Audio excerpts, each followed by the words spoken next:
Drop a like on this video within the next 5 seconds or Ronnie 2K will make 2K22 the worst game ever. I wouldn't risk it. Welcome back, Plug Nation. Today, we got a lot to talk about, so you already know I don't like to waste any time. Whatever you got to do, make sure that like button is blue, hit that subscribe button if you're new, and let's get into the news. So Solo DF went to Twitter and he said NBA 2K22 is going to be the best 2K ever. And lots of people got many opinions on how 2K22 is going to be, speculating on if the game's going to be good or bad. But I want you guys to just let me know in the comment section which game you're going to be buying 2K22 on, current gen or next gen, or both, or not at all. Let me know. Speaking of people speculating about the game, which one's going to be better, if either one is going to be good, Iggy Mo went to Twitter and Ronnie 2K later responded to that tweet. This is what he said. Sad thing about 2K22 is that in order for the community to thrive, one of the games, current/next gen, needs to be exceptionally worse than the other, so everyone goes to the same side. If both games are good, the views will literally be split by 50% for streamers and YouTubers. Ronnie said, LOL, so let's purposely make one bad. Get the F out of here. So he was pretty upset. I've never seen Ronnie say anything like that. And honestly, it is true that if both games are like similar in how good they are, it's going to be split a good amount. But at the same time, if one game is really good, like next gen, and people still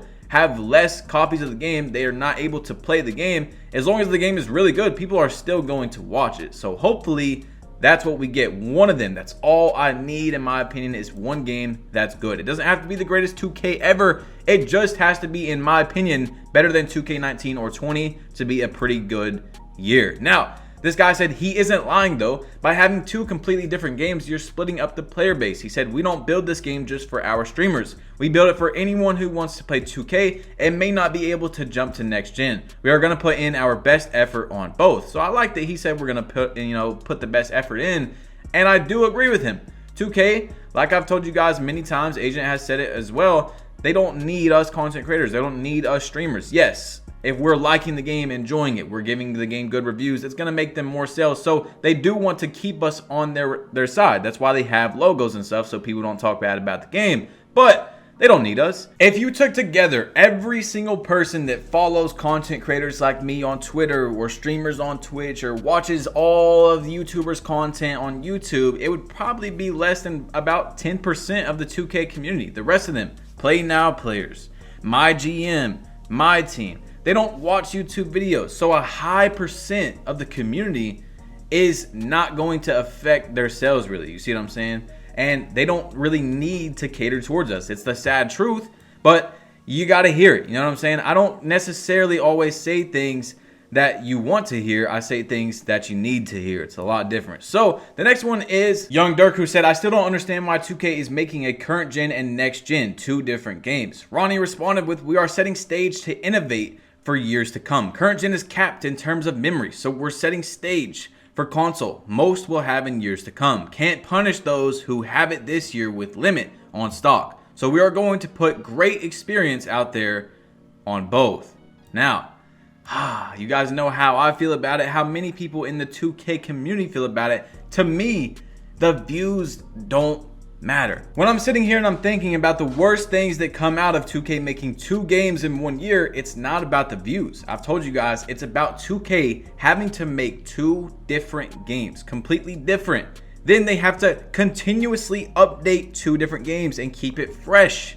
I just don't think that they're able to do that. Hopefully they do. I really want them to surprise us and make a good game this year. All I care about is one of them being good. But having to create two different games causes a lot of issues, especially when next gen, they're dropping in September, which means they've only got to work on the game for 10 months or around 10 months, somewhere in there. Whereas usually they have a whole year. They drop their game in September, then they start on the next one, and then they drop that game in September. Versus this year, they did not drop the next gen game in September. So that worries me a lot. It really does. But Ronnie 2K was just on Twitter all day responding to people. This next one, he says, yeah, who thought streamers would be complaining about having two games to show off? But hey, this dude said no complaints here. Now there's no reason for people to complain about making content for 22, but I'm sure people will make up something negative. It never fails. Ronnie said, oh, I can guarantee that, but the real fan is going to enjoy it and play it with real positivity. Now, man, you can look at it in that way, but at the same time, like there's many YouTubers this year who, I'll just go ahead and point one out. You guys can go check if you want. Clutch DF. He was pulling like 8,000, 9,000 views a video, under 10,000 on next gen. Then he went to current gen and was going insane. 100,000 views a video, 150,000. So how do you blame a creator for going to the previous game that's pulling way more views, that has way more players on the game? You see what I'm saying?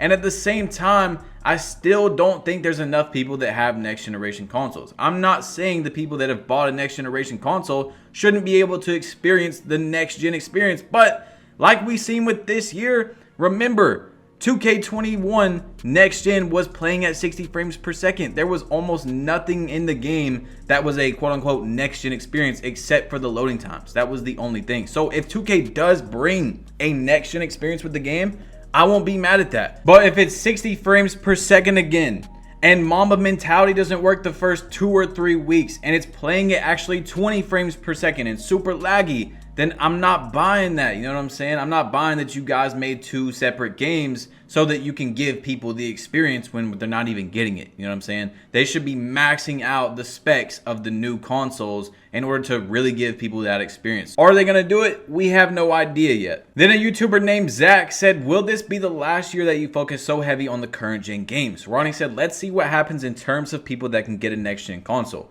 Would expect a similar pattern to the last generation shift. This isn't the first time we have had 2 different experiences, and it's by being a leader on the new console to set a tone.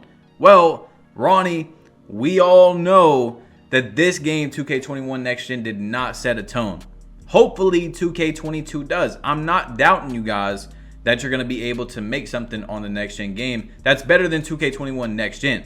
But I'm doubting whether it's going to set the tone. Anyway, then Cole the Man was reacting about current gen having a cruise ship, and he said, bro, shooting on 2K22 current gen is going to be tough. That win on the cruise ship is going to be horrible. Ronnie said, English, ? And then Cole the Man clapped back, quote tweeted and said, you can think whatever you want, but that's not the neighborhood. And Ronnie said, facts. I like how Cole the Man really be going at 2K, man. We need to hold creators responsible. I told you that. It's not just 2K. It's these people that are holding back their opinions because they want a logo or to keep a logo. Cole the Man does not do that. And a lot of creators are seeming to come out and give their own opinion, which I like a lot. So although I'm doubting 2K22 Next Gen, especially because they only have 10 months around that time to work on the game, there's something that I want to present to you guys that they might do, which could change everything. Literally every single thought about which game is going to be better. Now, of course, there's many other factors like gameplay and stuff, but this one will be huge. So, as we've seen by the news, if you guys haven't seen, PS5, Xbox, the next generation game of 2K22 will have matchmaking buildings to be placed into immediate competition, blah, blah, blah. Matchmaking sessions will be available for a number of game types and will contribute to all my player progress. So, if 2K comes out and announces that they're doing the idea that I gave them from NBA Live, then that game could make a gigantic jump. If you don't know what I'm talking about, here is a list, a small list of a few places you can play at in NBA Live. Rio Favela, Venice Beach, Rucker Park, and many, many other places in the game. I want to show you guys a quick little few screenshots of some places that I played at in NBA Live 19. So with their matchmaking, they have the ability to give us multiple locations to play at with their game. You see what I'm saying? And that could change many things because, as you guys know, that's what we like.